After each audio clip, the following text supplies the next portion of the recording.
All right, we got an update on the 35. Stripped most of the paint off the roof here. Got most of the metal work dialed in now.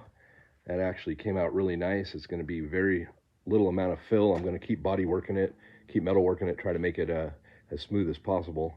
Found a whole bunch of lead right here, so I had to fill all that in with weld and material. I'm going to walk around to the other side real quick and show you what I found over there. Overall, not super bad, but certain cases, I got to finish all this.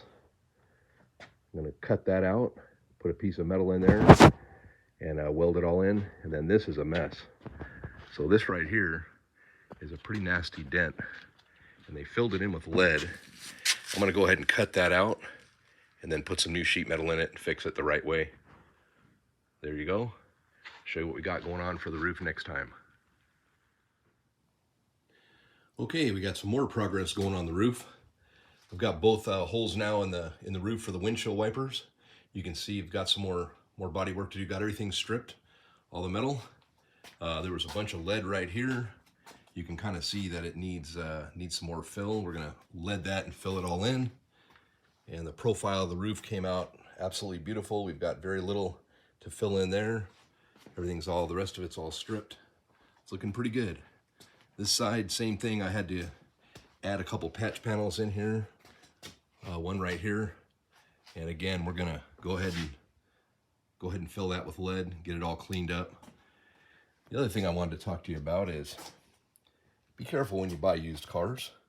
Although they look super pretty when you buy them, you gotta be real careful with stuff like this. Hoping you can see this, all the checking in this paint. Guess what's underneath all that? Most unfortunately, this. A ton of Bondo. So luckily it's only on the back side of the car. Big problem is, you can see, is right here. This right here, here's the deck, here's the lid. That's a good ½ an inch between here and here. So that was full of Bondo. And I'm going to have to remove all that, take all this down, get it down to bare metal. You can see where everything else is checked right here. Also notice the line on the back of the deck.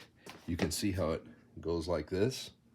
That's another telltale sign. So all this is going to have to be removed and cleaned up. Typically in the back of these 35, 36s, you'll have this issue. The other sign is, you can see right here where they had the bumper mounted, that right there is completely full of Bondo. So I'm going to take all this down and fix it all.